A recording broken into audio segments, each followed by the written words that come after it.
Selamat pagi Bapak, Ibu, Saudara-saudari yang terkasih di dalam Tuhan Yesus Kristus. Selamat berjumpa kembali dalam renungan pada pagi hari ini, Minggu 26 Mei 2024. Dalam layanan podcast Kabar Bahalap Majelis Jemaat GKI Palangka 1 bersama dengan saya, Diakon Endang Kusparyani dari lingkungan pelayanan 2. Salam sejahtera untuk kita semua dimanapun berada. Sebelum kita membaca dan merenungkan firman Tuhan, mari kita berdoa. Bapa di surga, kami mengucap syukur atas kebaikan dan penyertaan Tuhan di hari-hari yang sudah kami lalui hingga di pagi hari ini. Tuhan izinkan kami menikmati hari baru dengan berkat baru. Bapa, kami bersyukur juga atas kasih setia Tuhan yang melimpah dalam hidup kami. Dan ajarilah kami untuk selalu mengandalkan Engkau di setiap langkah kehidupan kami. Tuhan, tuntun kami untuk memahami dan mengerti firman-Mu yang akan kami baca dan renungkan pada pagi hari ini. Di dalam nama Tuhan Yesus, kami naikkan doa ini. Amin.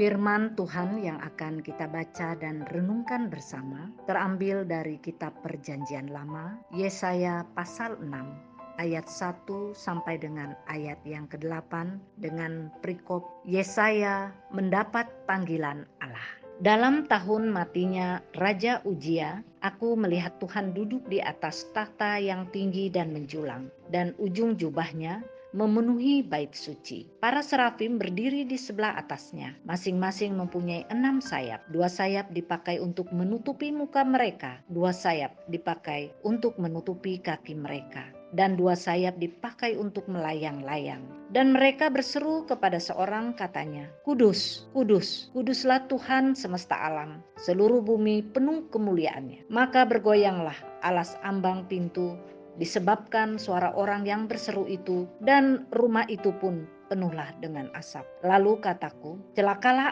aku binasa, sebab aku ini seorang yang najis bibir, dan aku tinggal di tengah-tengah bangsa yang najis bibir. Namun mataku telah melihat Sang Raja, yakni Tuhan semesta alam. Tetapi seorang daripada serafim itu terbang mendapatkan aku. Di tangannya ada bara, yang diambilnya dengan sepit dari atas mezbah. Ia menyentuhkannya kepada mulutku serta berkata, Lihat, ini telah menyentuh bibirmu, maka kesalahanmu telah dihapus, dan dosamu telah diampuni. Lalu aku mendengar suara Tuhan berkata, Siapakah yang akan kuutus? Dan siapakah yang mau pergi untuk aku? Maka sahutku, Ini aku, utuslah aku. Demikian firman Tuhan. Sekarang marilah kita merenungkan bersama kabar bahalap yang ditulis oleh Pendeta Denny STH.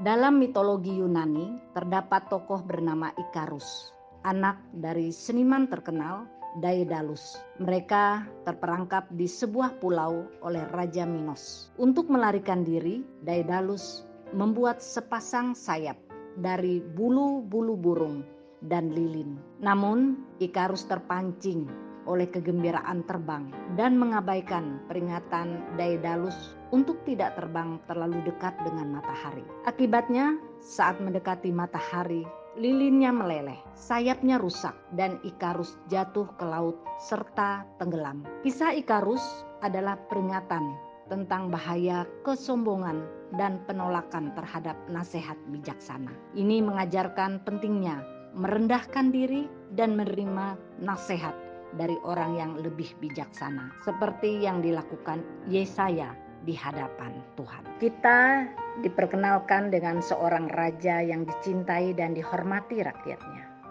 Ialah Raja Uzia. Diketahui bahwa pada masa awal pemerintahannya, ia dinilai berhasil karena memiliki prinsip takut akan Allah dan mencintai Allah. Namun sayangnya, ketika dosa kesombongan menyelinap di hatinya, ia mencoba mengambil peran imam dengan memasuki bait Allah dan membakar dupa. Karena dosa itu, Allah mengizinkan penghukuman datang kepada Uzia dengan sakit kusta yang menimpanya. Di konteks pergantian kekuasaan dan kemunduran moral bangsa Israel inilah Yesaya mengalami penglihatan yang mengubah hidupnya. Yesaya melihat Tuhan duduk di atas tahta yang tinggi dengan jubahnya yang memenuhi bait suci. Di sekelilingnya ada para malaikat serafim yang berdiri. Mereka menyanyikan lagu-lagu pujian yang menggetarkan langit. Yesaya merasa hancur menyadari dosa dan kekurangannya di hadapan kekudusan Tuhan.